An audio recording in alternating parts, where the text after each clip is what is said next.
acompañando la virtual y por supuesto a los presentes. Una vez más, nuestro doctorado en filosofía y ciencia de la educación brinda al país la oportunidad de temas trascendentes en el área educativa. Esta rutina no la hemos dejado y creemos que la vamos la vamos a intensificar en el tiempo. En esta oportunidad nos acompaña el doctor Claudio Rama. Su currículum es perdón, Claudio Bifano. Acabamos de hablar de Claudio Rama actualmente. Bueno, el doctor Claudio Bifano tiene un currículum muy extenso, el cual, por supuesto, por cuestiones del tiempo voy a seguir. El doctor Bifano es licenciado en Química de la Facultad de Ciencias de la UCB, pero además tiene un PhD en Química de la Universidad de California. Es profesor titular jubilado de la Universidad Central de Venezuela, autor de más de 80 publicaciones en su especialidad.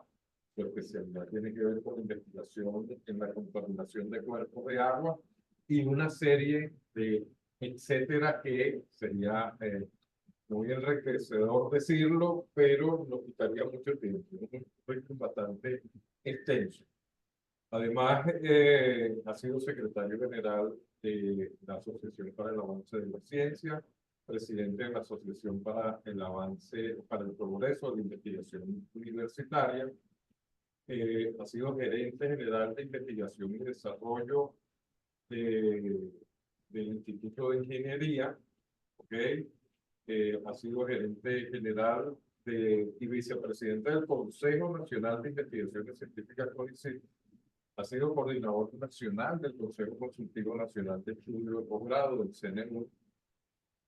Ha sido presidente de la Sociedad Venezolana de Química, actual presidente de la Academia Nacional de Ciencias Físicas, Matemáticas y Naturales, pero además de eso, presidente de la Academia de Ciencias de América Latina. De tal manera que estamos de un académico que ha cubierto gran parte de lo que es la trayectoria estrictamente académica, pero también en la administración de la academia. Ha sido gerente, ha sido presidente de instituciones de investigaciones científicas y de fomento de la ciencia. Y esto, por supuesto, le da mucha autoridad para abordar el tema con el cual vamos a iniciar esta tarde, que es los retos de la Universidad Venezolana para este futuro que para muchos es un futuro promisor, para otros muy incierto. En esa discusión, en ese dilema, el tema de la universidad y su papel es importante. Hoy, el profesor Claudio Bifano nos va a enriquecer con esa intervención y nosotros, por supuesto, muy atentos a ella, tomaremos nota seguramente para rediscutir esos temas en próximos eventos como profesor Claudio Bifano, el estrado es suyo, por favor. Ya vamos a ayudar a compartir la pantalla para la presentación y tienen todo el escenario para ustedes. Adelante.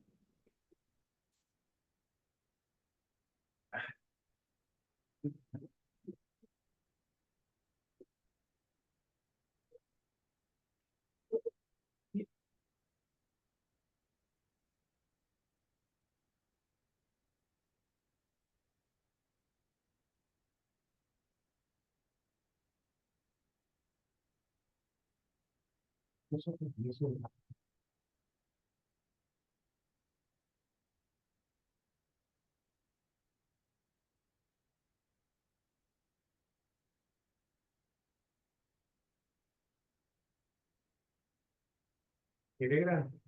Aquí.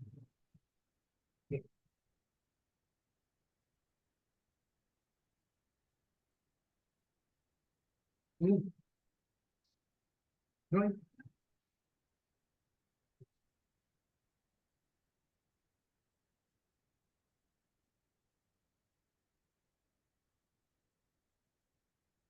Bueno, buenas tardes. Muchísimas gracias a la Universidad Católica por esta invitación y en particular al profesor Tulio Ramírez, amigo de larga data, para no decir viejo amigo, porque se puede malinterpretar.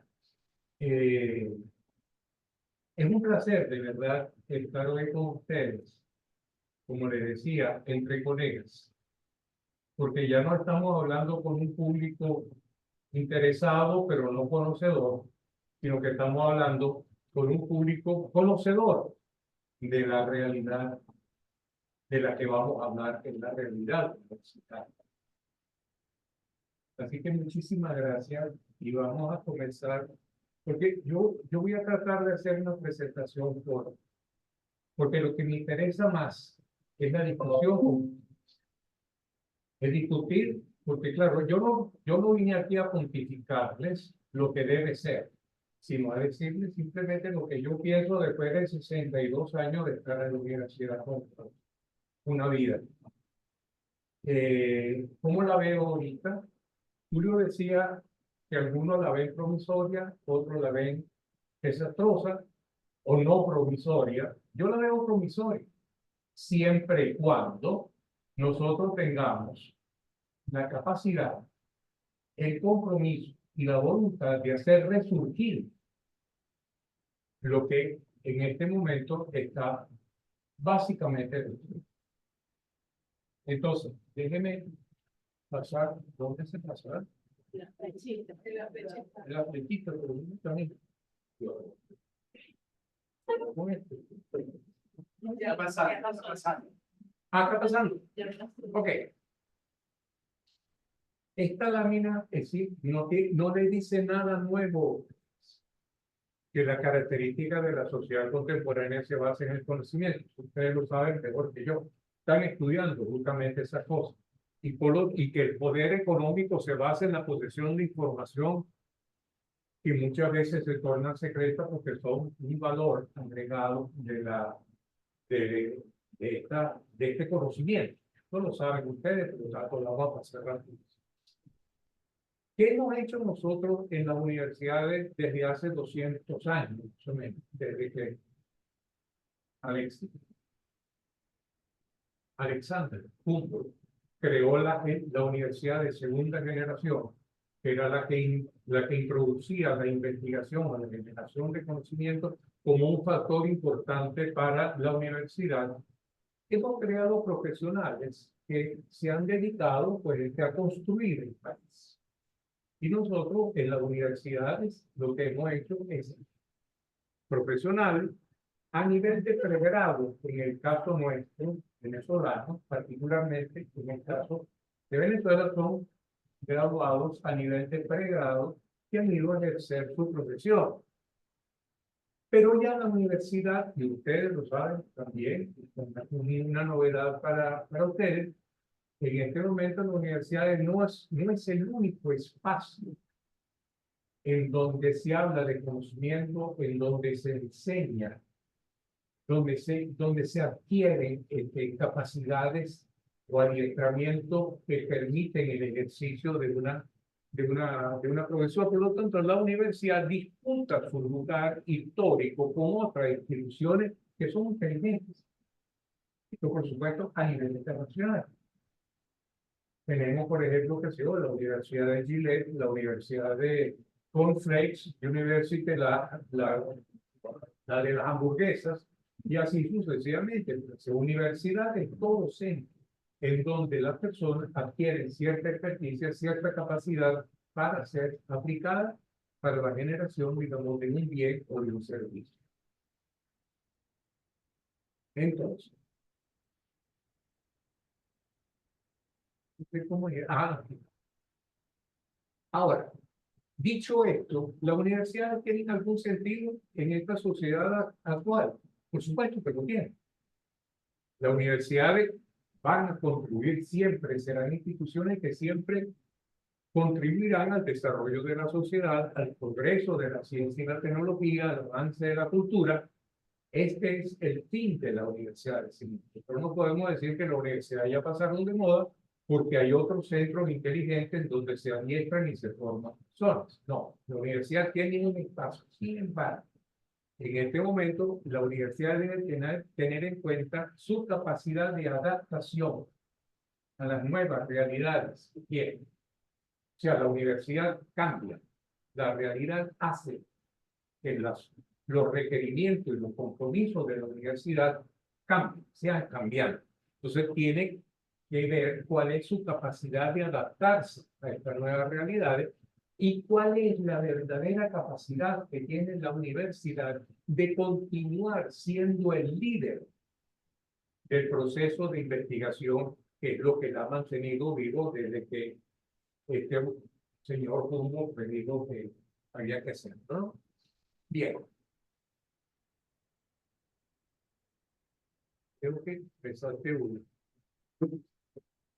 La que me salté de ustedes era simplemente que a pesar del utilitarismo, sin embargo, hay que tener presente que el fin de la universidad no es crear espacios donde se genere conocimiento, no necesariamente para ser aplicado de inmediato, sino conocimiento desinteresado que pueda contribuir al acervo universal del conocimiento. O sea, la universidad tiene este doble papel, a diferencia de la universidad de la hamburguesa, que forma personas que saben hacer hamburguesas. No, la universidad, además de eso, tiene que ser un espacio de reflexión que conduzca a la generación de nuevo conocimiento independientemente de la aplicación que lo haga. Y decía yo que por estas razones, las autoridades universitarias en el mundo valoran la generación de conocimiento, evalúan el rendimiento de sus profesores, y esto es muy importante, evalúan el rendimiento de sus profesores, resaltan la producción del conocimiento nuevo, diseñan nuevas ofertas de estudio. O sea, no son universidades anquilosadas en una tradición de centurias. No, hay nuevas carreras que hay que explorar, hay nuevas ofertas de estudio que hay que poner en vigencia, y de eso se preocupan las autoridades universitarias. Y finalmente, ¿qué cosa?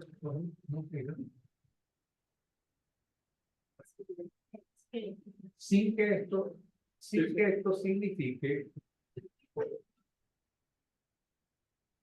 signifique que las universidades no deban atender problemas sociales. Ah, gracias. Yo le dije que esto era más bien.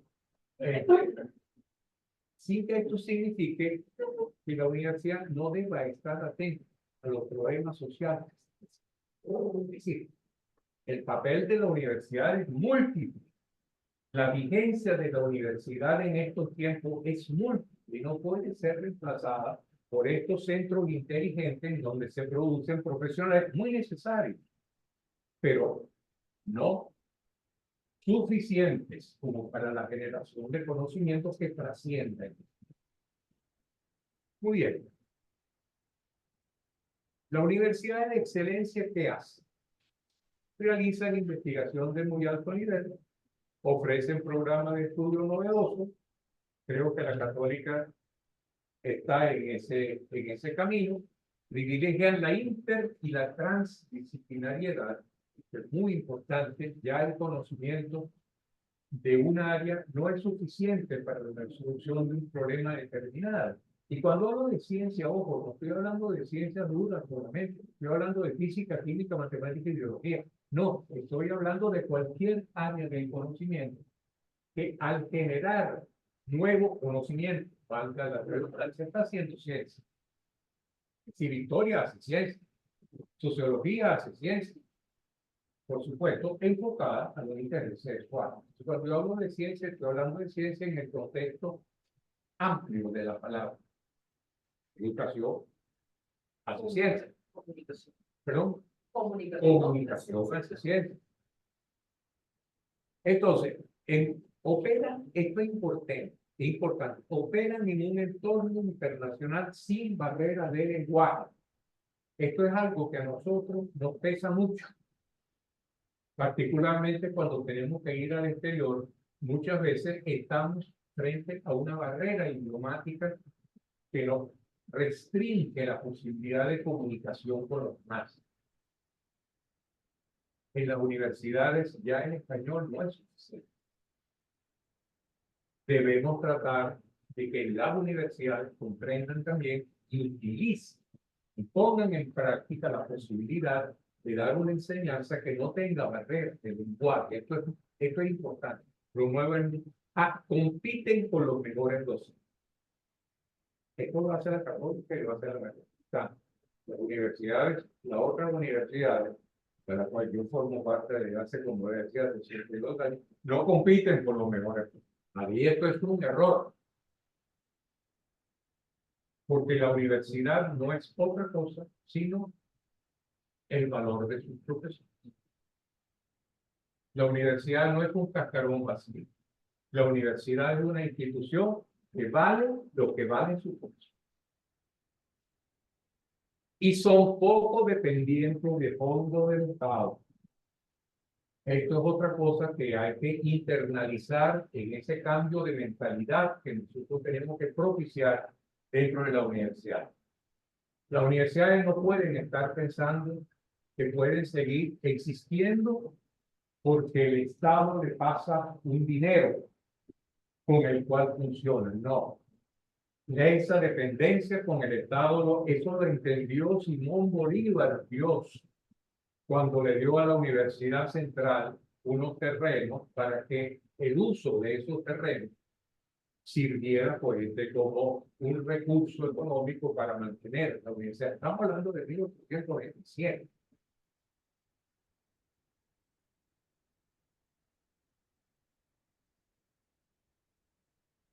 Y repito nuevamente, sin que esto implique que la universidad tiene que ser una institución que se preste al conocimiento utilitario solamente. Porque la palabra universidad, como ustedes saben, viene de universidad. Y universidad es el conjunto de todas las cosas. Muchas gracias. El conjunto de todas las cosas. Y esto hay que tenerlo muy presente, o las autoridades que rigen la universidad tienen que tener muy pendiente que no es solamente lo utilitario, lo que presta servicios, sino que es la institución que por excelencia es capaz de generar conocimiento independientemente de su utilidad práctica en el mundo. Ahora, dicho esto, que es el panorama internacional, o sea, lo que se mueve, ustedes todos lo saben, vamos a hablar un poco de la Universidad de Venezuela. Y cuando hablo de la Universidad de Venezolana, voy a hablar de la que llamamos Universidad de Almeida. La universidad, como la Universidad Católica, está teniendo una gerencia encaminada en esa dirección que hablamos. Por supuesto, con las limitaciones que tiene, por ser una universidad que tiene que cumplir unos determinados fines, así como lo es la Universidad Metropolitana, como es la Universidad Norte Ávila, son universidades que tienen un fin específico. Las universidades autónomas la hemos llamado, se conocen como universidades de investigación, es decir, universidades que abarcan el espectro completo de el conocimiento y la formación de recursos humanos en todas esas áreas. Sí, las universidades venezolanas han cumplido con su trabajo a lo largo de los años. Sí han cumplido, perfecto. Sí, eso lo demuestran los profesionales que tienen, que como dije al principio, han construido el país que tenemos en este momento y lo vemos con a través del éxito que tienen los profesionales universitarios que han emigrado. El profesional venezolano es bien recibido en el extranjero porque es un profesional competente. El problema de nuestras universidades autónomas es que siguen yéndose por un modelo que se estableció en 1958. Y ese modelo de universidad ha caducado. Ese modelo de universidad pretendía que los recursos para que funcione la universidad deben venir del Estado. que la universidad lo único que tiene que hacer es proporcionarle a sus alumnos los conocimientos necesarios y que el Estado debe proveer los medios para que esto sea posible. Es decir, la realidad actual lo está poniendo ante unos retos distintos a los retos que se presentaban en 1958, cuando yo terminé, que se hizo la primera, lo que se llamó en esa época Universidad Moderna. Yo estaba en primer año de la carrera en esa época. Yo soy casi tan viejo como la universidad, más viejo que la Universidad Moderna, llamada por devenante Universidad Moderna. Entonces, ese modelo sí fue útil en 1958 y efectivamente cumplió un papel, pero ya ese modelo no nos sirve, ha caducado. Hay que repensar, por tanto, la universidad y hay que rediscutir el modelo que rige a la universidad. Y eso es trabajo, eso es función de los académicos, es decir, de los profesores que forman parte. Repensar la universidad quiere decir adecuarla a los tiempos, a las exigencias, a la realidad. Nuevamente, nosotros sabemos cuál es la realidad actual de nuestro país. En este momento lo conocemos.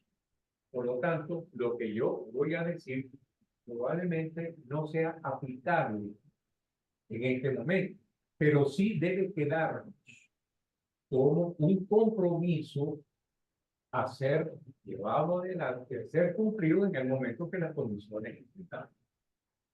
Que tenemos que tener claro, primero que la universidad que tenemos, así como la concebimos nosotros, no responde en este momento a las exigencias de la sociedad. De una sociedad que quiere salir de su desarrollo.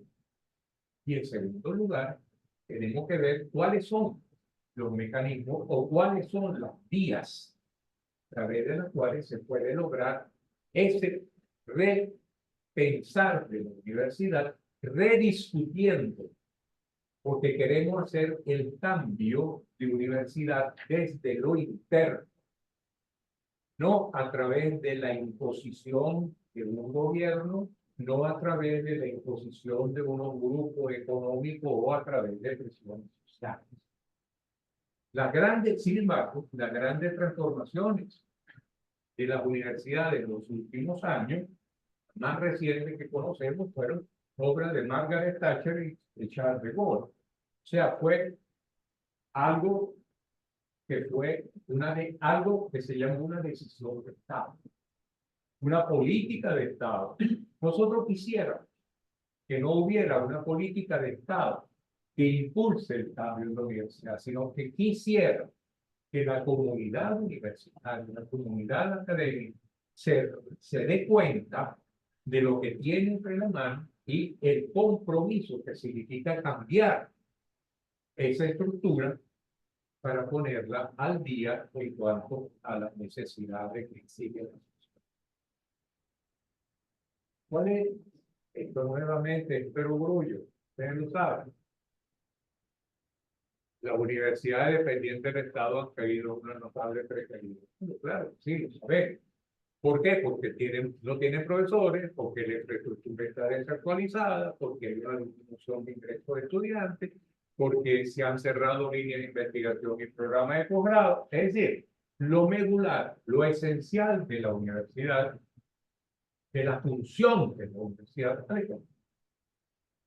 y ha decaído ante nuestra mirada.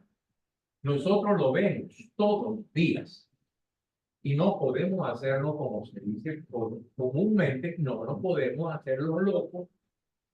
Es decir, no podemos fingir una realidad ficticia porque es cómoda, sino que tenemos que enfrentar esa realidad, reconocer nuestras carencias y trabajar en función de resolverla de alguna manera. Por supuesto, no pierdo de vista la situación política y social que vive el país. Sin embargo, esta es una realidad. Y si la educación es efectivamente un motor o el motor primordial del desarrollo de un país, bueno, tenemos entre las manos lo que llamamos la abastecimiento. ¿Eh? ¿Cuáles son las razones por las cuales ha ocurrido esto? Hay razones externas e internas. Hay razones externas y ha habido un proceso de ideologización del derecho. Esto es evidente, eso lo vemos todos los días a nivel de primaria, secundaria y universidad. Tenemos una distorsión de valores de la universidad que está inducida por políticas de Estado que son erradas. Los valores de la universidad se han ido bastardizando a través de la influencia de políticas malsanas que han destruido, que tienden a destruir la esencia de la universidad. Y por supuesto, un presupuesto que nos tiene a nosotros ganando $30 al mes. Esto son las realidades externas. Ahora, sí hay problemas internos, que son los que nos corresponde a nosotros mirar. Hay intereses políticos partidistas y grupales en la toma de decisiones académicas. Y esto ocurrió desde los años 60 en adelante. Durante mucho tiempo, la universidad fue un espacio en el cual los partidos políticos medían sus fuerzas electorales. Y teníamos los graves problemas entre el gobierno y la oposición. ¿Cuántas marchas, Julio? ¿Cuántas marchas fuimos? Y gritábamos presupuesto justo para la universidad. Y uno se pregunta después que pasó tanto tiempo, ¿y qué es presupuesto justo para la universidad? ¿Es que acaso existe un presupuesto justo? ¿O es que el presupuesto justo depende de la ambición, depende de los programas, depende de hacia dónde esté apuntando la universidad? Hay que reflexionar sobre esto. Nosotros tenemos elección de las autoridades que están basadas en su mayoría en conveniencia política, municipal. Un gran error, la politización o la intervención de la política partidista, estoy hablando de política partidista, no de política universitaria, en las decisiones académicas ha sido absolutamente dañina para el desarrollo de la universidad. Lo que pasa es que nosotros no nos damos cuenta de eso. ¿Por qué no nos damos cuenta de eso? No nos damos cuenta porque nosotros ganábamos bien como profesores en el pasado. Cuando yo regresé de los Estados Unidos en 1975 como profesor agregado, yo ganaba $4,000 mensuales. Y eso para mí, y nosotros nos traíamos profesores de afuera, y venían encantados de la vida a trabajar acá. Como nosotros ganábamos bien, estábamos bien y podíamos hacer las cosas dentro de la universidad, bueno, está bien que los políticos, que los partidos hagan lo que le hagan, será su error, porque eso es una demostración de la falta de compromiso que nosotros tuvimos. Cuando hablo de nosotros, estoy hablando de mi generación y las posteriores, que ahora ustedes tendrán que respetar de alguna manera. O sea, le dejamos una herencia linda también. Tenemos una visión de universidad que privilegia el pregrado. Fíjense ustedes con cuánto orgullo nuestras autoridades dicen, hemos graduado 400 médicos cirujanos. Nadie dice, hemos graduado tantos especialistas, magísteres o doctores. La visión de la universidad que tenemos, actual que tenemos, es una visión de pregrado. Y nos ha costado enorme sacrificio hacer entender la necesidad de la interdisciplinariedad y de la transdisciplinariedad. Y hay consecuencias, es decir, esto es una consecuencia al escaso reconocimiento de la labor de investigación y de los estudios de posgrado, que son los verdaderos pilares sobre los cuales se fundamenta la universidad moderna. La investigación debe ser reconocida y los estudios de posgrado son la salida que tienen las universidades para tener vigencia y para poder responder a problemas cada vez más complejos que le presenta la sociedad. Señores, estamos ante un desafío, y un desafío de repensar la universidad que tenemos. Hay que repensar si queremos salir de las dificultades. Hay que cambiar el modelo de universidad vigente desde 1958, lo repito, en lo relativo a gestión, orientación y propósito. Y además de eso, hay que eliminar algunas malas prácticas que se han enquistado en la universidad a lo largo de unos 50 años. La voy a señalar solamente porque es lo que quiero discutir. Pero repensar la universidad significa sobre todo el reconocimiento, darle valor real a la planta académica. Es muy fácil decir desde un podio, nosotros contamos con grandes profesores y nosotros lo reconocemos el trabajo. Y quiero saber cómo lo están reconociendo, no solo en los discursos, sino con hechos que realmente indiquen, sean indicadores de la valoración que le da la institución a los aportes que hacen ellos. El discurso, yo estoy cansado,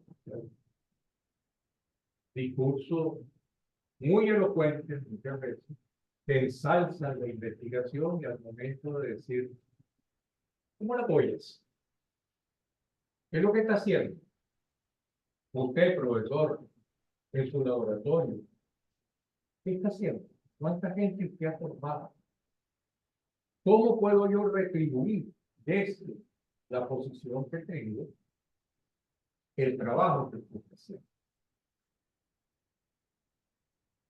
Y entonces vienen algunas preguntas que yo me pongo sobre lo que significa este repensar. ¿Qué universidad queremos nosotros para el futuro? Universidad. Queremos una universidad como la que tenemos. Pensemos sobre eso. ¿Cuáles son las prioridades de la Universidad Venezolana? Nosotros tenemos aquí unos recursos naturales extraordinarios. La universidad no tiene relación con esos recursos naturales. Nosotros formamos ingenieros petroleros, por ejemplo, solamente en dos universidades, Zulia y Central. Nada. Y este es un país petrolero. Es un país minero. Es un país que tiene 4.000 y pico kilómetros de playa. Y nosotros no tenemos. No formamos profesionales capacitados para responder a las exigencias que tienen estos recursos o que demandan. ¿Cuál es el rol de las autoridades de la universidad? Ustedes me van a disculpar, pero es una pregunta que yo me hago o me he hecho en la universidad. Cuando uno llega a ser rector, cuando uno llega a ser decano, se tiene que preguntar uno mismo, ¿para qué quiero ser yo rector? ¿Para qué quiero ser yo decano? Es decir, ¿cuáles son las ideas que yo tengo en mente que puedan ser útiles para la universidad que voy a dirigir o la facultad? El presupuesto universitario debe reducirse al aporte del Estado.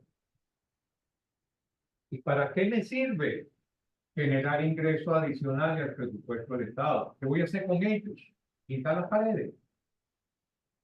¿O este presupuesto adicional yo lo voy a utilizar en actividades que tengan que ver con los fines fundamentales de la universidad? Debe estar la universidad sujeta a compromisos políticos, partidistas o grupales. Son preguntas que uno se tiene que hacer en este proceso de pensar. Es necesario un sistema de evaluación para mantener una planta profesional activa. A mí nunca me han evaluado. A mí nunca me han preguntado, ¿cómo te ganaste lo que te pagamos el semestre pasado. Nadie me va a hacer esto.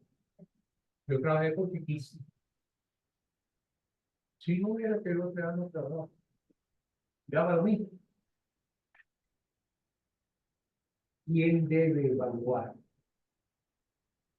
Otra pregunta importante. ¿Quién debe evaluar? Y aquí estamos estableciendo una diferenciación entre en el personal académico. Todos los profesores no son iguales. Hay unos que cumplen una función como el dictado de una asignatura y su compromiso con la institución es un compromiso suave, laxo. Hay otros que no. Hay otros profesores que tienen un compromiso, como dice el profesor, a tiempo obsesivo, que viven la universidad, que viven sus valores. Y esos son los profesores imprescindibles. Los otros son profesores que uno los puede cambiar más fácilmente. El quién y qué se debe evaluar es algo, es una pregunta central. Porque eso da la dimensión. Al final yo tengo una... Hay que mantenerlo en relación de sueldo. Si nosotros hemos hecho algo, y digo nosotros, pues sí, yo estoy en la universidad. Si nosotros hemos hecho algo desestimulante en la universidad, es hacer una homologación de sueldos y salarios a nivel nacional. Esto es absolutamente desestimulante, porque yo veo al vecino mío que está echándose fresco todo el tiempo y gana lo mismo que gano yo, que estoy trabajando, o quien sea. Eso hay que mantenerlo. Si nosotros queremos enfrentar retos nuevos.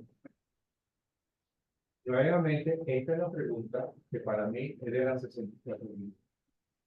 ¿Es el sistema democrático el mejor modelo de gestión universitaria? Nosotros en las universidades autónomas elegimos desde rector a vicerrectores, a secretarios, a miembros del consejo universitario, elegimos decanos, elegimos directores de escuelas, pero eso es como si estuviéramos viendo la madrina del carnaval. Eso es un hecho. La democracia es el mejor sistema de gobierno para un país, no cabe duda. Pero la universidad no es un país. Los valores de la universidad son diferentes a los valores que se le exigen a un ciudadano. Los profesores deben elegir al rector. Vamos a suponer que quisiéramos llegar a esto. No, pero también a los vicerrectores y el secretario. Y si el vicerrector tiene más votos que el rector es más poderoso que el rector. Entonces, esos son preguntas de verdad, que son preguntas de perogrullo, por las cuales nosotros nos debemos hacer si queremos repensarlo. Y hay algunas decisiones difíciles, digo yo, que pueden ser tomadas haciendo uso de la autonomía. Definir una visión de universidad pública. Eso lo podemos hacer nosotros, los profesores lo podemos hacer. Tenemos que discutir, porque justamente la universidad es un espacio de reflexión y discusión, donde la verdad no se impone. La verdad se logra a través de un proceso de discusión, a través de conversaciones, a través de confrontación de ideas. Tenemos que desligar el funcionamiento académico del presupuesto que asigna el Estado. Las universidades privadas no están dando un ejemplo perfecto de eso. Tenemos que establecer, necesitan las universidades como cualquier otra organización, un sistema de evaluación por pares del personal académico que justifique su presencia en la universidad. He escuchado por él. Yo doy, qué sé yo, 6 horas de clase a la semana, a mí que no me pidan nada. Bueno, eso no puede seguir siendo así. Repito, estas son decisiones que las podemos tomar internamente, haciendo uso de este concepto tan importante como lo es la autonomía universitaria. Estabilidad de los profesores. Es posible que un profesor sea estable después que alcance el grado de existencia. Señores, no. Eso se hizo en 1958 porque en ese momento había condiciones que pedían a gritos que la universidad tuviera profesores, porque todos se habían ido en el 58.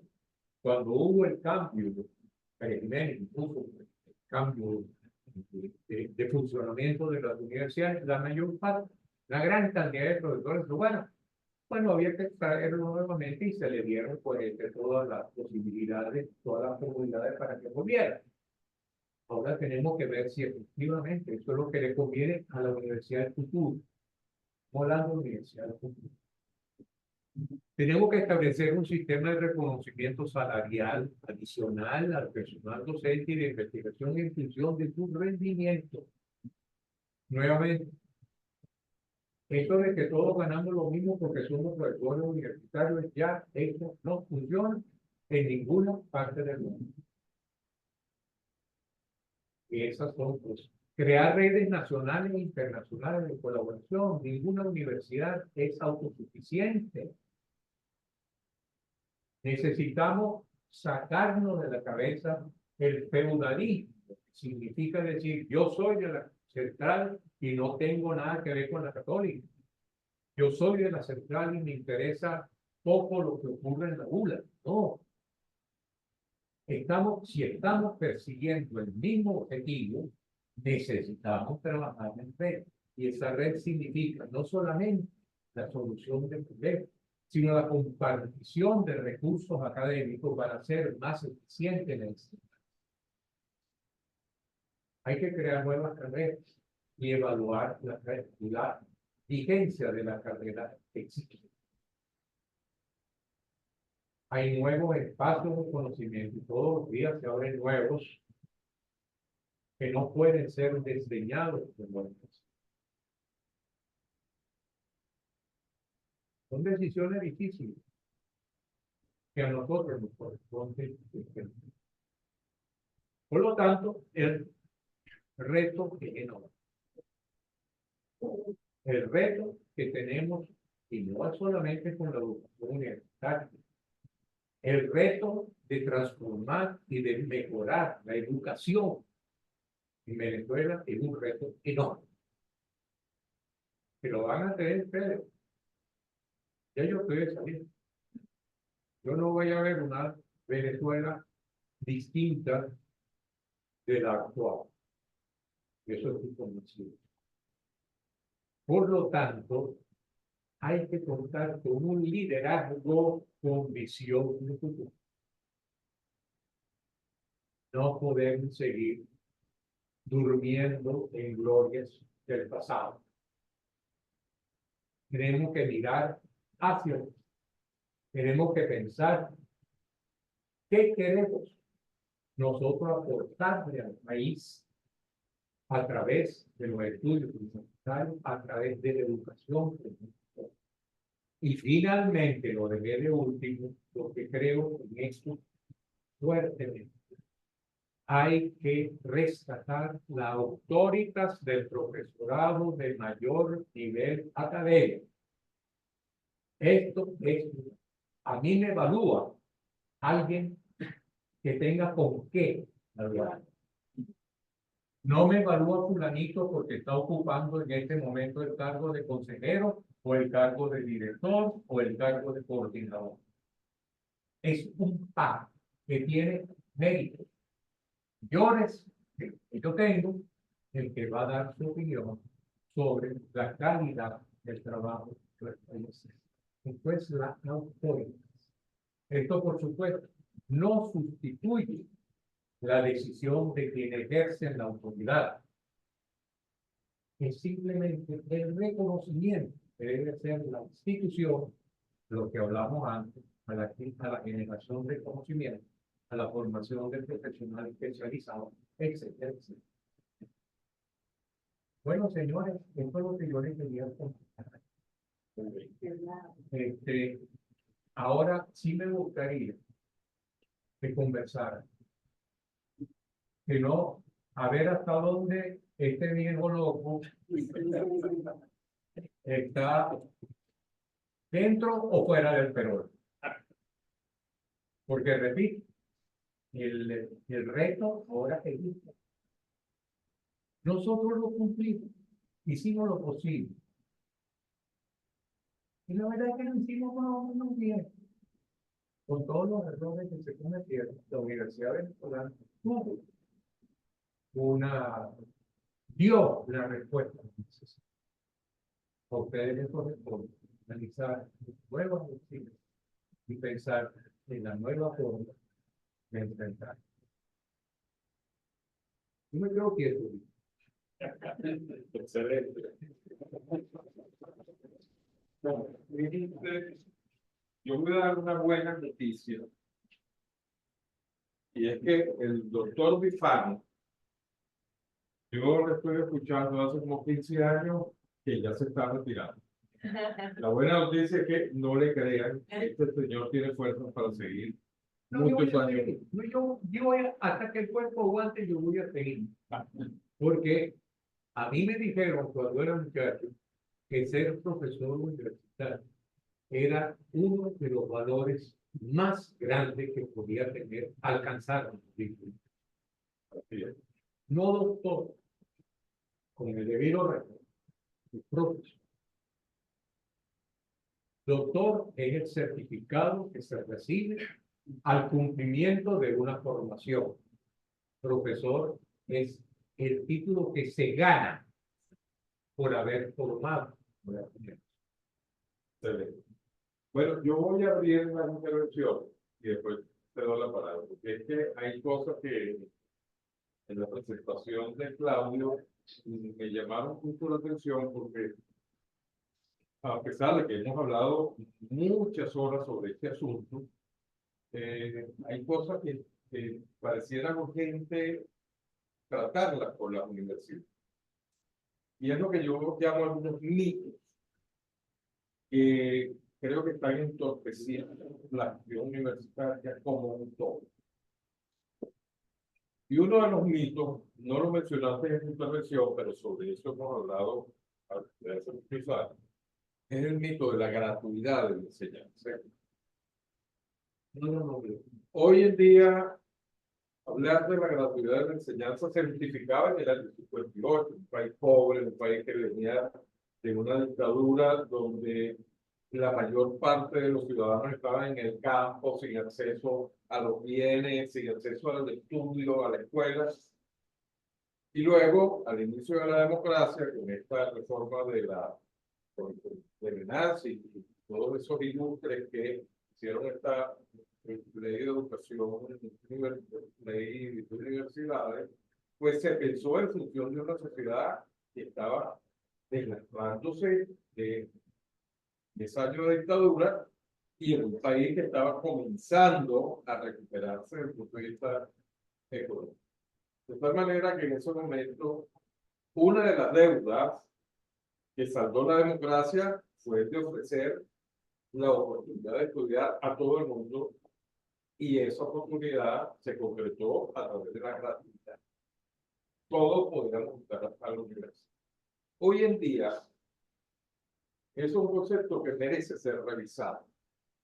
No quiere decir que hay que privatizar la universidad, porque es que los planteamientos se llevan a los extremos, o gratuidad absoluta, y lo contrario a eso es la privatización absoluta. Eso es un absurdo.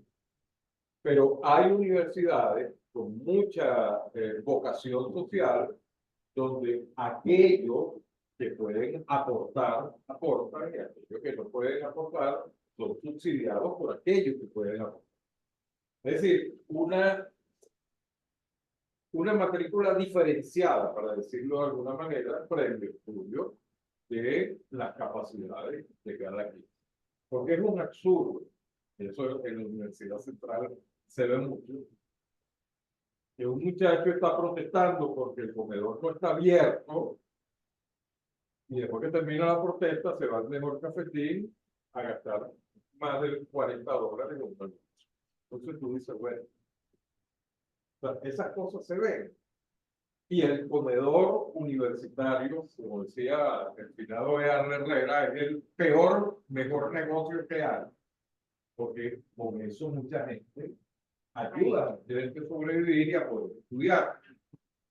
Pero hay buena parte de la población universitaria que puede en el comedor pues, algo para subsidiar a aquellos que no pueden. Bueno, eso es una discusión que si uno la saca a colación en los pasillos de la Universidad Central de Venezuela, pueden haber dos extremos de respuestas. Dos extremos de respuesta. O te queman en la hoguera, te queman vivo, o simplemente te tildan de privatizado. O sea, no sale bien parado de esa discusión nunca. Por eso digo que es un mito.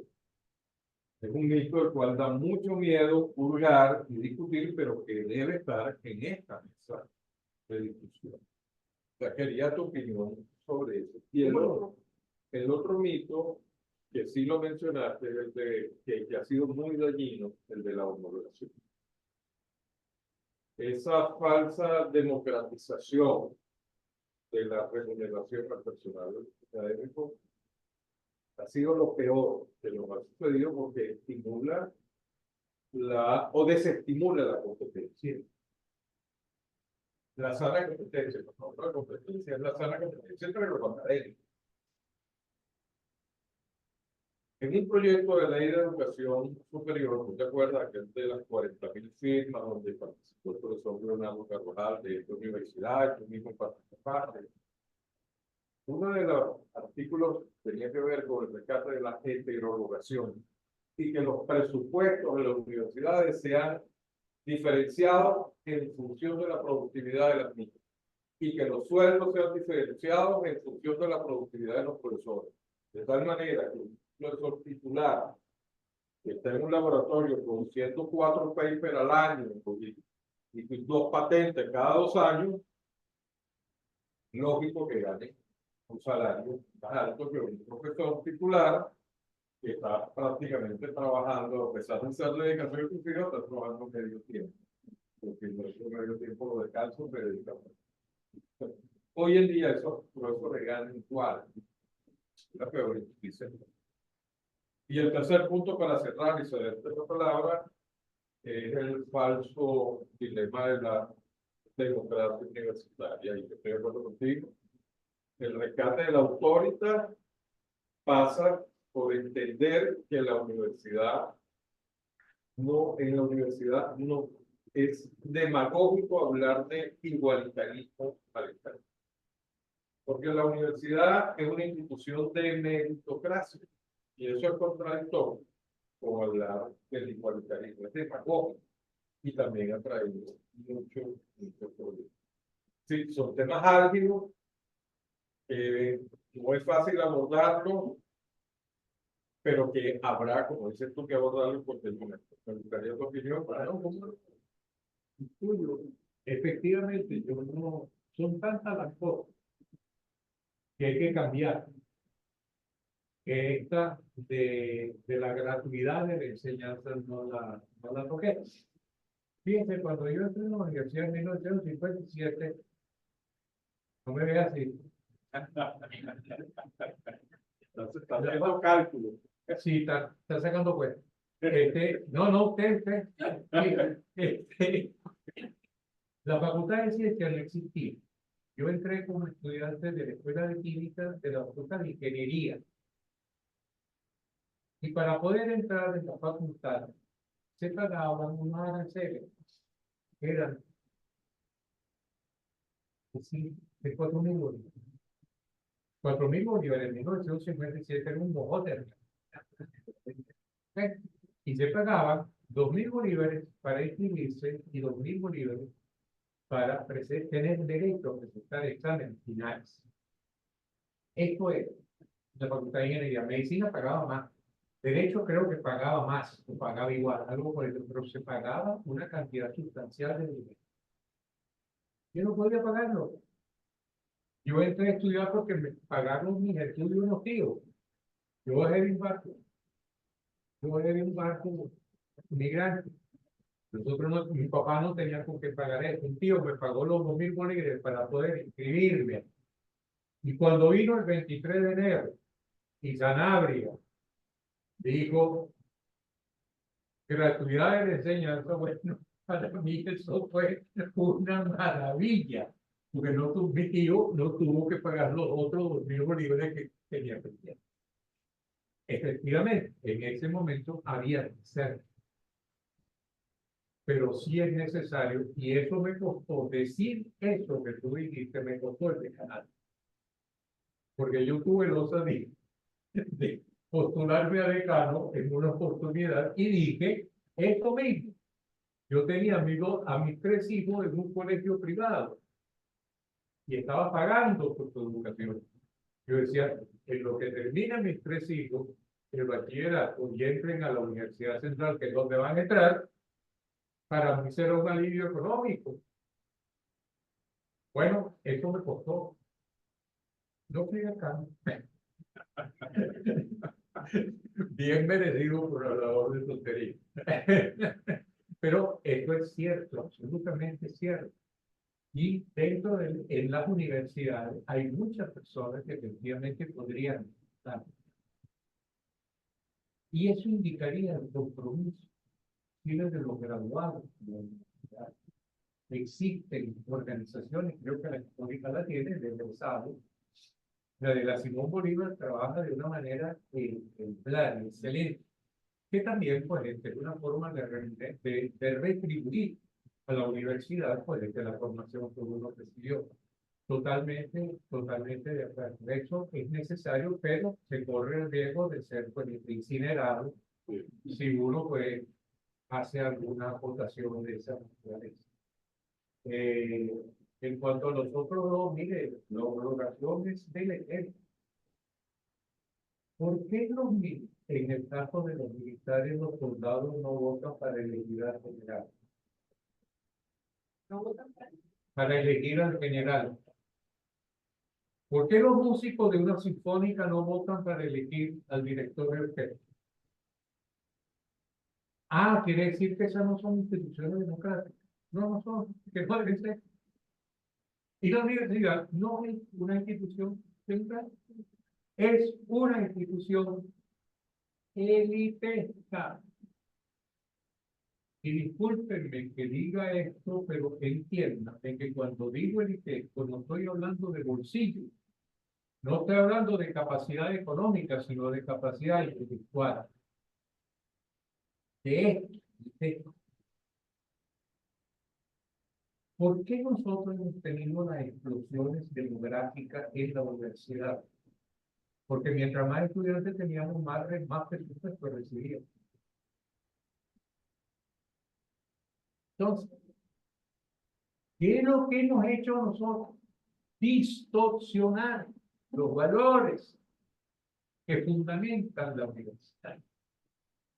Yo sé que esto suena feo, estoy diciendo, y les voy a decir, después de 62 años de permanencia en la universidad, me duele decir, esto no me causa ninguna gracia, no me causa ninguna satisfacción decirlo. Pero yo no les voy a venir a decir a ustedes que estamos bien. Porque yo no quiero, porque no puedo mentirles. Nosotros, a través del sistema democrático, hemos tenido rectores que han sido delincuentes.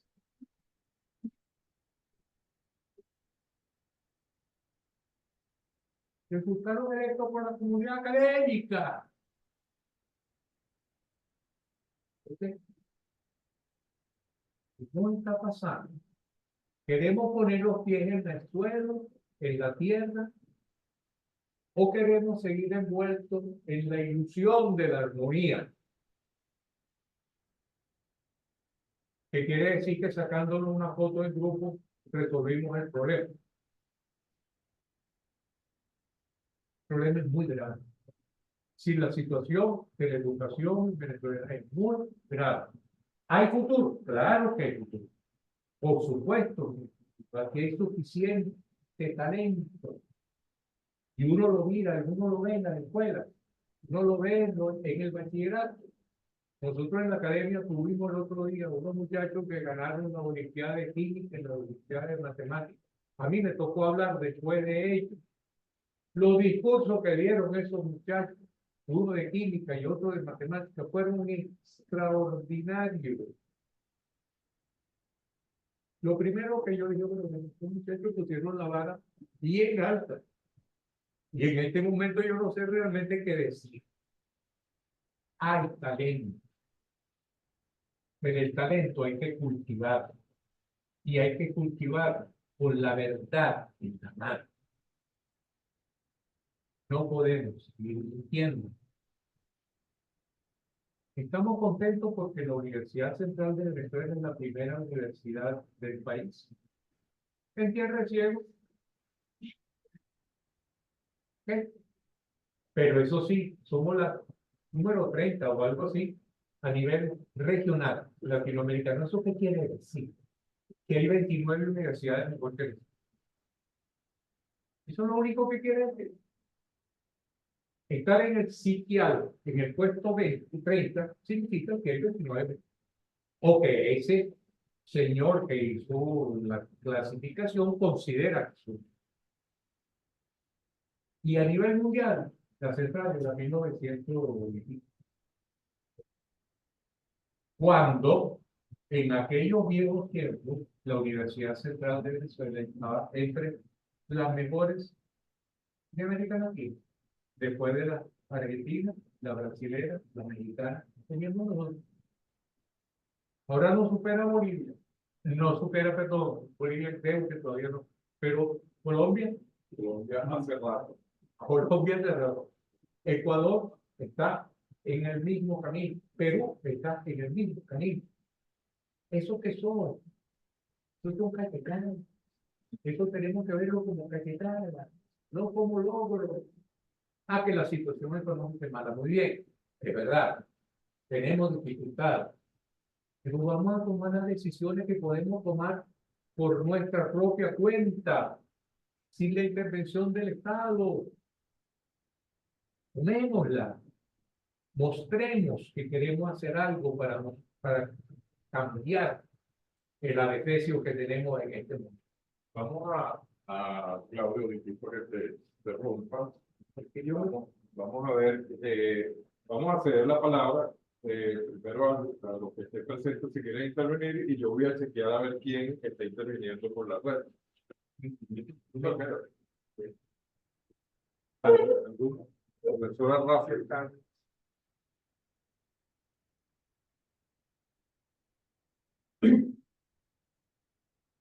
Adelante. Gracias. Súper interesante su presentación, profesor. De todo lo que ha dicho, yo me quiero quedar con algo, que es la necesidad del cambio de las universidades. Y el cambio de las universidades no puede limitarse solamente a la universidad de transporte, sino a la universidad en general. Estamos en un mundo globalizado, con una sociedad del conocimiento automatizada, con la tecnología de información y de la comunicación al servicio de todas las disciplinas del ser humano.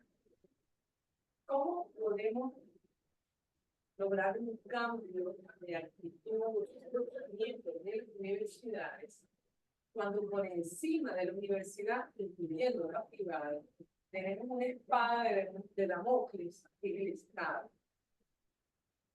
Y voy a poner un ejemplo tienes un programa nuevo y eso pasa por el CNU y el CNU te dice que ese programa no puede dictarse a distancia, sino presencial. Sí. Cuando el mundo entero se inscribe en una universidad y puede cursarlo a distancia. Entonces, eso no te permite buscar.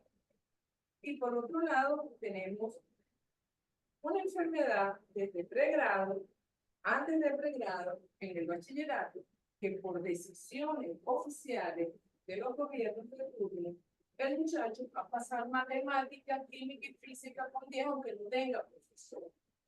Y llega a la central o aquí y no tiene competencias para estudiar una carrera. Ninguna. Porque a lo mejor es allí, pero en castellano tampoco. Y viene a estudiar comunicación aquí, por suerte, por algún esfuerzo, porque alguien lo ayudó, y ese niño no diferencia gramática, sintaxis y escritura. Entonces, vuelvo a hacer la pregunta. ¿Cómo podemos lograr cambiar ese modelo de 1958, cuando tenemos arriba un Ministerio de Educación Superior, un CNU, y un Estado que decide cómo debe ser la educación en Venezuela? Muy bien. Voy a leer una pregunta que hacen desde Ecuador, desde Quito. Jorge Carlos Aldo, primero da las buenas tardes. Dice, si el reto no es a corto plazo, ¿por dónde empezamos? ¿Cuál es la importancia de fortalecer las relaciones internacionales entre los países del sur para mejorar la calidad educativa? Si hay alguna otra pregunta, vamos a hacer una primera ronda. Si hay alguna otra pregunta, profesora María Elena y prevenido el profesor Jesús Eduardo José Eduardo. Quería Profesora María Elena. preguntar, cuando usted habla de los valores de la universidad, se refiere al conocimiento, al servicio a la sociedad, ¿qué valores se refieren en general? Claro. Me viene dos interrogantes de su exposición. Y la primera es que, bueno, dice que la universidad no es un sistema democrático y que muchas veces, y es así, nos hemos equivocado en elegir nuestras autoridades. Entonces, mi pregunta es, si no elegimos nosotros, ¿quién elige? ¿Quién me va a decir a mí o a la comunidad universitaria quién es el rector, quién es el decano? Eso por allí. Y lo otro era, sí considero que, bueno, la universidad debe cambiar y tratar de generar sus propios recursos. Sin embargo, no sé hasta qué punto la academia con la gerencia están casadas. ¿En qué sentido? A veces somos muy gerentes y tratamos de maximizar nuestros recursos para poder vencer la crisis y nos olvidamos de la academia, de escribir artículos, de ascender, de hacer vida universitaria, porque somos entonces empresarios. Y si somos investigadores, escribimos, entonces pareciera que estamos condenados a ser la manita de la caridad de pedir algo, porque no podemos generar nuestros recursos. Entonces ahí es el punto, cómo el profesor universitario puede ser académico, porque creo que ese debe ser, pero también ser gerente. Muy bien, vamos a cerrar esta primera ronda con Santiago y luego abrimos. Comienza tú para la segunda ronda. Que si no se me olvidan las preguntas. Sí, está bien. Adelante. Bueno, buenas tardes, profesor. Me gustó bastante su presentación en cuanto a los distintos cambios que deben de surgir desde el seno de la universidad. Y también esos cambios tienen que surgir de parte del Estado. En ese orden de ideas, me gustaría saber qué opina usted en cuanto a la asignación presupuestaria que se debe dar a las universidades. Me explico. El esquema tradicional es que el presupuesto sea asignado a la institución, es decir, del lado del oferente. ¿Qué pasaría si ahora ese presupuesto, como un ejercicio mental, un ejercicio hipotético, se ofertara o se diera desde el lado de la demanda, es decir, del estudiante, para que sea el estudiante quien seleccione a la universidad dependiendo de su carrera, de sus connotaciones, de su infraestructura, planta profesoral, etcétera, etcétera, etcétera? Okay. Creo que estos esquemas se adoptan en Europa. Entonces, quisiera usted conocer su posición. Y la otra, habló acerca del futuro de la universidad, de las personas que tienen que seguir dando lo mejor. Estoy de acuerdo con eso. Sin embargo, voy a la parte realista, la parte empírica. ¿Cómo estimular eso cuando un profesor titular gana 520 bolívares mensuales, sin contar los descuentos? Sin contar los descuentos, teniendo más de 10, 15, 20 años en la institución, con especialización, maestría, doctorado e investigación. ¿Cómo estimular a esa persona que gana 520 bolívares mensuales? Muy buenas las preguntas todas. Muy bueno. Vamos, ok. El profesor va a contestar. Les recuerdo a los que están participando vía online que pueden hacer preguntas por el icono de preguntas y respuestas. Adelante, profesor. Ok, vamos con lo que usted me preguntaba, profesor. Tenemos efectivamente una espada de Damocles. Las universidades porque están sujetas a reglamentos. Eso forma parte de lo que yo hablaba de los problemas externos. Es un problema externo que nosotros hemos dejado, lo hemos permitido ocurrir. La educación es un problema, es un asunto, mejor dicho, de largo. No son cosas que se resuelven de un día a otro. Eso requiere de... Es decir, ¿por qué ocurre que un funcionario cualquiera tenga la potestad de decir esta universidad no va a destacar? Simplemente porque no me da la gana? ¿Okay? Esto ha ocurrido justamente por el desgaste, esto ha ocurrido por la desviación de principios que nosotros hemos, ¿no?, de alguna manera permitido. ¿Okay? Porque uno se queda callado porque no tiene otro remedio cuando le dan esa respuesta. Yo fui durante 11 años coordinador del Consejo Consultivo Nacional del Estado y renuncié el día que me llegó una carta del Ministerio de Educación diciendo que usted tiene que acreditar este programa. Jurado en su casa. Entonces yo dije, si el negocio es así, hasta aquí llego yo. Y no pude. Por supuesto, me tenía que ir porque no tenía respaldo institucional. O sea, si yo me iba, no importaba, ponía una otra. No había un respaldo institucional. Ninguna institución se iba a echar sobre los hombros la defensa que yo necesitaba. Entonces, mire, yo sí creo que podemos hacer cosas, pero tenemos que empezar desde las universidades, desde las comunidades académicas, a crear la condición, a volver a crear la condición. Yo muchas veces pienso en los próceres que llamamos de Venancio, Roche, etcétera, etcétera, en 1951. Cuando se sentaron alrededor de una mesa y dijeron, oye, ¿qué hacemos con esto? La situación era distinta. En ese momento el Estado proveía pues un dinero. No entendía para qué, pero como había dinero, lo daba. Y ellos comenzaron a estructurar un camino de Venancio hacia el rescate de la Universidad de Roche, hacia la investigación básica y medida. ¿Cómo comenzó? Bueno, comenzó con el compromiso, con la confrontación de ideas de las comunidades. Y esa es la invitación que yo quisiera hacer. Sí tenemos la espada de Damocles. El asunto no es reconocer que tengamos la espada de Damocles, ¿cómo nos la podemos sentir? Yo tengo la esperanza de que en algún momento, no sé cuándo, realmente no sé cuándo, y quiero entrar en política, las cosas cambian. Porque todo cambia. Digan que no hay mal que dure 100 años. Tenemos 25 ya, espero que sea más de 25. No importa.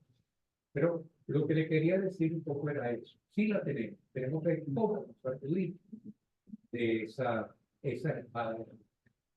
Y eso se sacude o por una decisión que viene de arriba o por la presión que viene de abajo. Y yo creo que nosotros podemos ejercer presión desde abajo para que facilitar, por lo menos, las decisiones que deben venir de aquí.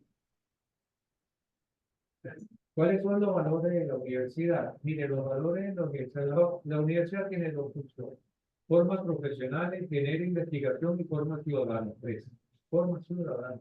Son los valores de la universidad. ¿Cómo forma los profesionales? Dando lo mejor de sí en términos de conocimiento. Es decir, teniendo a una planta profesoral productiva, actualizada, que responda cómo sirve a la sociedad generando conocimiento o aplicando conocimiento que pueda servir al sistema productor de bienes y servicios. ¿Y cómo forma ciudadano? A través del ejemplo que reciben los maestros. Es decir, la universidad es un espacio de discusión. Cuando uno dice, ¿quién? Arriba tu pregunta que es muy buena. ¿Quién me dice a mí quién va a ser el rector? La discusión interna. La autoritas del profesor. Que no se ejerce a través de una votación democrática. Después voy a tratar de abundar un poco en tu pregunta, pero eso es lo que usted preguntaba. Lo resumo de esa manera. Después creo que venía tu pregunta, ¿no? Ok. Sí. ¿Cómo nos las arreglamos nosotros con definir quién va a ser todo? Hay muchas universidades del mundo que no tienen función y que las personas que ejercen esa función de profesor decano son simplemente designados por concurso entre personas que tienen experiencia. Y se le dice, bueno, su función es esta, su función es esta. Por lo tanto, pues eso podría ser una salida, dependiendo de que la universidad cuente con un sistema académico suficientemente robusto que permita chequear la actividad de este individuo cuando llega allí. Pero lo podemos hacer muy fácil. Vamos a suponer que nosotros transitemos ese camino y lo acortemos a la elección solamente del rector. Lo que no tiene sentido, en nuestro caso, es que nosotros elegimos rector, vicerrector, secretario, decano, consejo de facultad, consejo universitario, director de escuela, etcétera, etcétera. Y entonces se presentan los problemas de que en el mismo núcleo de autoridades hay diferencias sustanciales y nadie las puede controlar. ¿Por qué? Porque el señor vicerrector administrativo, secretario, académico, lo que sea, recibió más votos que el rector. Vamos a suponer que nosotros quisiéramos caminar hacia seguir utilizando la democracia, por lo cual yo no estoy de acuerdo, no importa. Vamos a seguir utilizando eso para responder un poco tus preguntas, pero hagámoslo con una sola persona, porque ¿quién es el vicerrector académico, administrativo, secretario y consejo universitario? El equipo que va a ayudar al rector a llevar adelante la cosa. Y no puede haber diferencia, disonancia y menos enfrentamiento entre ellos. En cuanto al voucher, sí, el Estado podría perfectamente asignarle a cada uno un voucher, unos recursos para que él escoja libremente cuál es la universidad donde quiere ir Y esa sería una forma, digamos, de subsidiar el comercio. Sí, eso se hace por esta parte. Y podría ser previa evaluación, por supuesto, de las condiciones de los estudiantes, por supuesto, que sería factible hacer eso. No sé si era eso lo que preguntaba o si había algo más. Lo de la academia y la gerencia. Ah, sí. Al finalizar, yo dije, necesitamos autoridad de condición de futuro. Esa visión de futuro implica la locura. Implica una puesta al día de conocimiento y una capacidad para gestionar la universidad. El rector o el decano tiene que tener conocimientos, por lo menos, de lo que tienen entre manos para poder dirigir. Voy a poner un ejemplo. Nosotros elegimos en la Universidad de Autónoma un vicerrector administrativo. Y ese rollo se lo damos a un profesor universitario que nunca ha administrado nada. Ni las chequeras. Ni la chequera. ¿Para qué lo ponemos? Alguien el otro día me dijo, para que ponga la torre. Y es verdad. No tiene sentido. Sí tiene que haber una componente de administración, de conocimiento, de cómo tiene que distribuirse las cargas para poder llevar adelante una gestión, porque ser rector es una gestión. Y gestión implica visión profesional y académica, pero al mismo tiempo implica también capacidad de uso y de distribución de los recursos que tiene. Yo estuve en el Instituto de Ingeniería durante varios años. Cuando me jubilé de la universidad, lo primero que hizo el director del Instituto de Ingeniería fue mandarme paliza que cogiera un curso de gerencia. Lo primero que hizo. Él sabía de lo que estaba hablando. Yo no.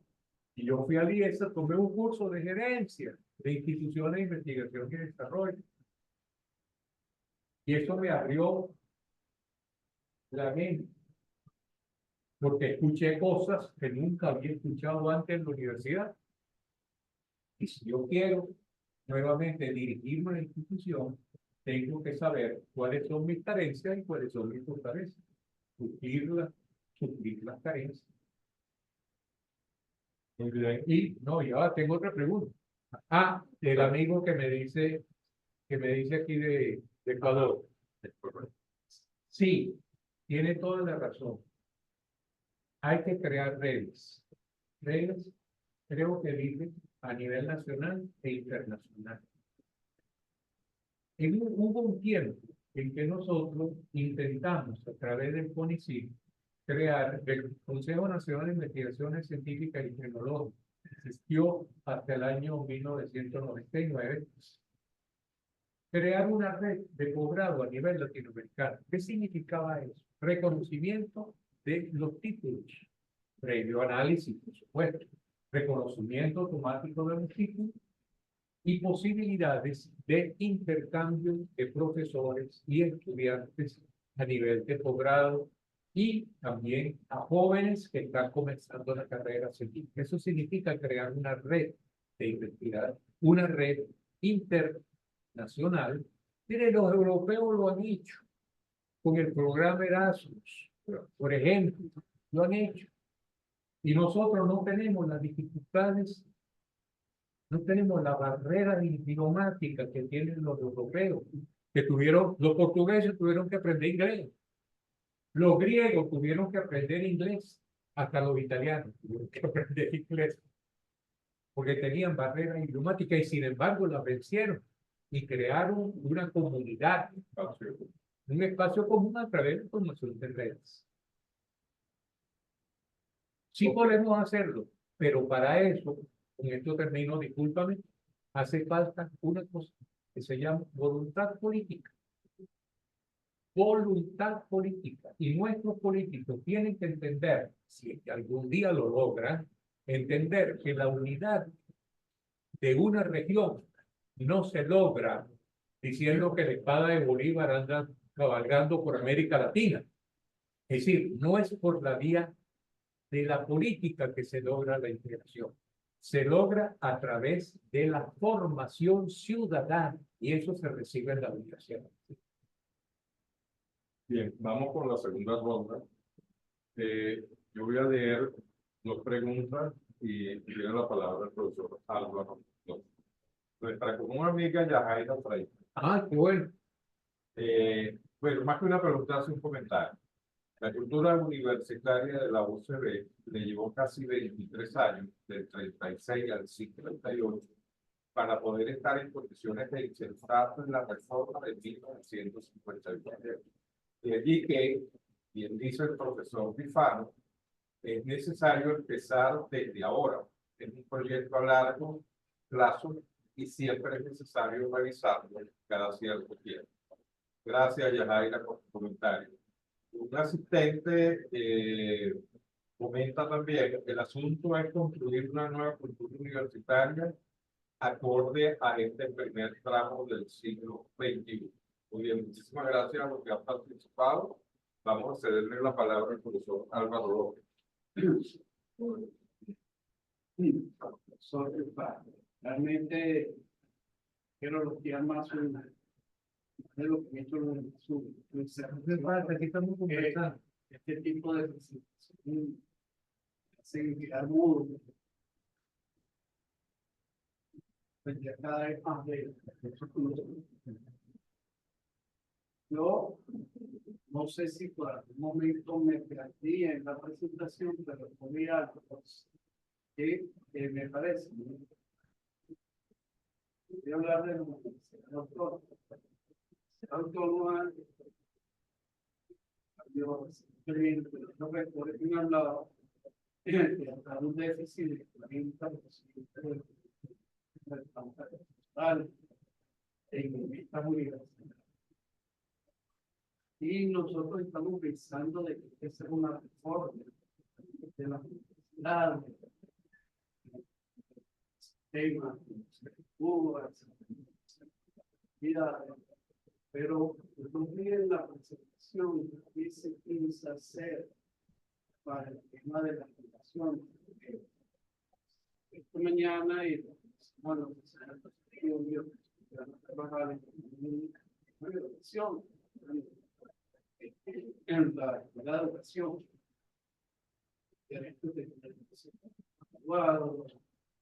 y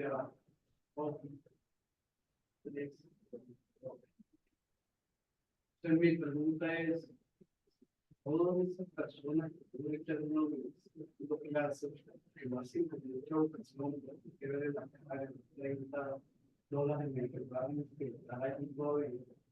¿Qué pasa cuando ya esa generación falla de alguna forma? Ya haya que renovarla y no tener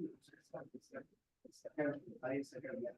Vamos a confiar en que la diáspora, todo lo que se vivió a la UCB, ahora, ¿qué se piensa hacer o qué dentro de ese plan maestro podemos implementar, de incentivar no solamente a los muchachos, a los padres? Como padres queremos que nuestros hijos tengan los mejores profesores, pero no queremos que nuestros hijos tengan para estudiar. Entonces, la pregunta es, ¿qué podemos hacer? La pregunta es muy buena. La doy aquí, Yajaira, gracias, por supuesto que sí, de acuerdo contigo. Y complementaría simplemente que el trabajo que se hizo durante 40 años, porque todo lo que se hizo a través del CONICYT, a través del Consejo de Desarrollo, etcétera, etcétera, eso era en función de la universidad. Ese trabajo que se hizo durante 40 años se perdió por un lapso de unos pocos. Así es de largo alcance. Y la otra pregunta, no recuerdo cuál era. No, era un comentario. Construir una nueva cultura entera. Sí, efectivamente, hay que construir una nueva cultura. Hay que cambiar la mentalidad. Eso creo que lo mencioné en la exposición. Cambiar la mentalidad que tenemos los profesores de lo que debe ser la universidad. Cambiar de la universidad de pregrado a la universidad de mentalidad. Esa mentalidad. Fíjense, la universidad ha llegado a ser lo que llaman los norteamericanos un second job para muchos. Segundo trabajo, un poco por los sueldos que se reciben y otro poco por la laxitud, por la falta de una evaluación que me permite a mí desempeñarme un poco. Entonces, cambiar la mentalidad y hacer ver que efectivamente el oficio del profesor es fundamental, fundamental para cualquier país del mundo. Yo creo que hay que trabajar en eso. No sé si en la lámina lo terminé poniendo, pero decía que una de las funciones fundamentales que tienen ahorita las autoridades es la preparación de nuevas generaciones.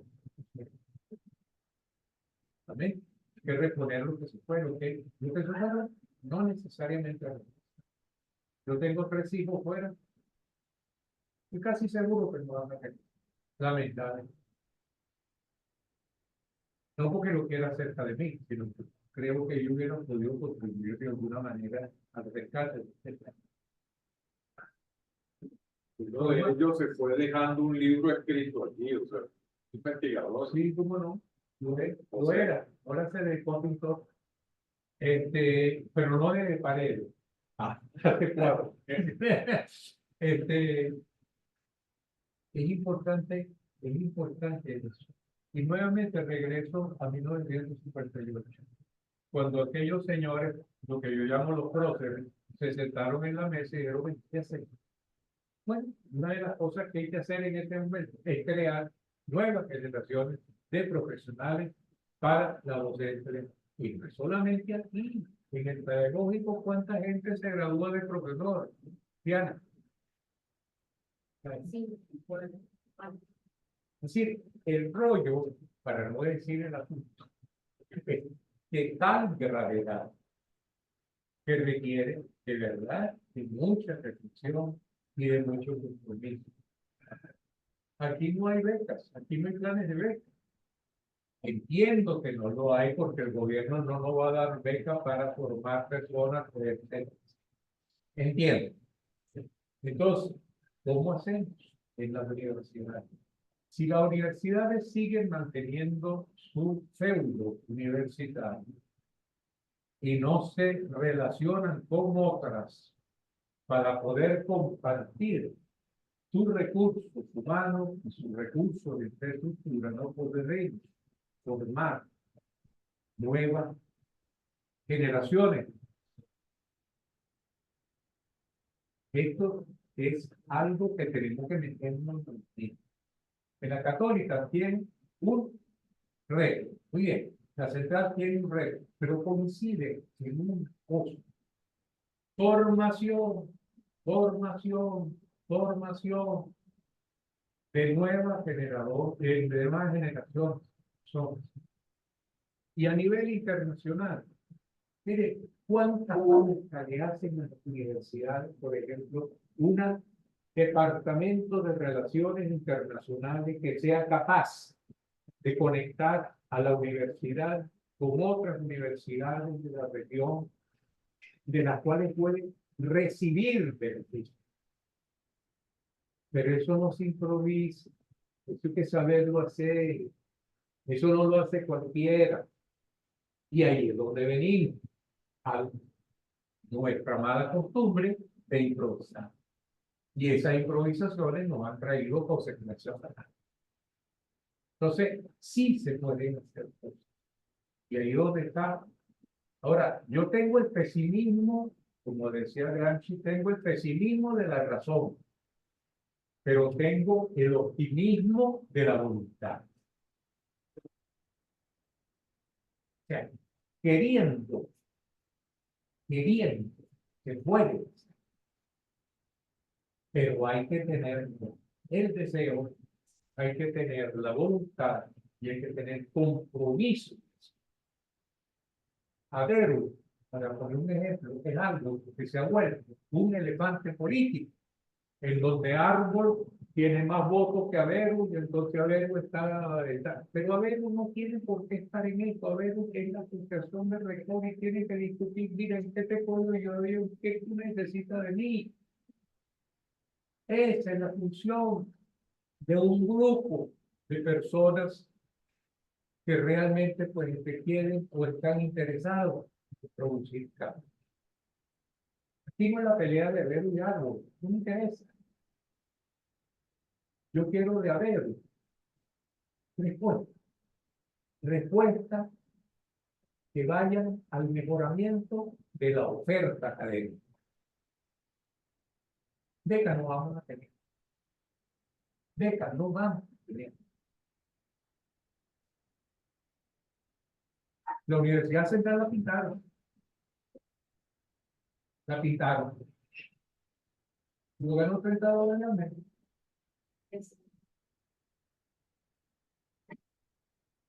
La Católica se trajo a este señor para acá. ¿Por qué? Porque está casando buenos profesores. Y esto es lo que debe hacer. En arquitectura. ¿Me entiendes? Y eso es lo que tiene que hacer. La metropolitana está haciendo lo mismo. Nosotros no. Somos la universidad. Que vas a quedar con el tú sabes, ¿no? ¿Ves?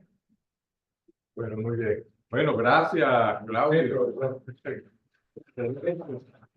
No vamos a quitar más tiempo. Muchísimas gracias a quienes están conectados y esperen información sobre el próximo webinar que desde el postdoctorado de Ciencia y Filosofía de la Educación vamos a ofrecerles a través de esta vía. Estén pendientes por las redes sociales y recibirán esa invitación. Muchísimas gracias por la asistencia. Hasta la próxima. Y yo muchas gracias a ustedes por haberme soportado durante este rato. Y muchísimas gracias a la Universidad y a Julio, ¿verdad? Porque yo pienso que de verdad es necesario, una obligación ciudadana discutir estas cosas. Obligación ciudadana, porque la universidad forma eso, más de ciudadana. Yo creo que usted levantó la mano. Y en lo último, por lo que planteaban, yo creo que la parte económica es muy importante, porque esa es la razón de ser de la deserción de los profesores y de los estudiantes también. Yo vengo de un instituto que nace de una propuesta francesa y hasta hace nada los franceses no se querían ir, que es el Región Capital. Lamentablemente también tenemos la espada que decía la profe, que intervino la política y lo transformaron en ese bodrio que se llama Universidad Nacional de Transporte, que ni siquiera ellos saben qué es. Después de ser el primer instituto a nivel nacional y regional. El ITE era comparado con la Simón Bolívar, esto tecnológico de la Simón Bolívar, es más, nuestros técnicos se iban a la Simón Bolívar. Y las equivalencias eran, o sea, entraban directo a carrera para sacar una ingeniería. Pero el problema está en la parte económica. Un profesor ganaba esos $4,000 y era feliz estando allí. Los franceses se venían y no se querían ir, y eran intercambio. Y después se quedaban resolviendo papeles porque no tenían nacionalidad y pues bueno, el ministerio no los contrataba y todo aquello. Pero la raíz del problema está en lo económico. ¿Sí? Y habría que hacer alianzas también con empresas privadas que quieran que esos estudiantes egresados de allí con esa formación que se tenían, ahí están los talleres y los laboratorios y van a empresas privadas a hacer prácticas porque esos equipos no están en otros sitios, pero lamentablemente tenemos Bueno, nuevamente, este no es un negocio que se resuelve de un día para otro. no. Esto requiere un tiempo, pero un tiempo de presión. Sí, sí. Cambio político. También un cambio político, por supuesto que sí, pero mire, el cambio político no va a garantizar la solución del problema neoliberal. Sí, si no hay una presión. El cambio político va a tener que enfrentar problemas de salud, problemas de transporte, problemas de guerrillas, problemas de que ustedes nombren el que le da la gana. ¿Ok? Entonces, y la universidad siempre va a quedar relegada. El problema universitario va a ser siempre puesto. No, bueno, ya veré. Porque los verdaderos dolientes de este problema son los profesores. Y siempre lo han sido. En el pasado decíamos nosotros no hay buenos y malos presupuestos, sino buenos y malos precios de petróleo. Y cuando había buenos precios de petróleo, las universidades se les pagaban la deuda. Entonces, somos nosotros los que tenemos que asumir esta responsabilidad. Muy bien, muchísimas gracias. Gracias.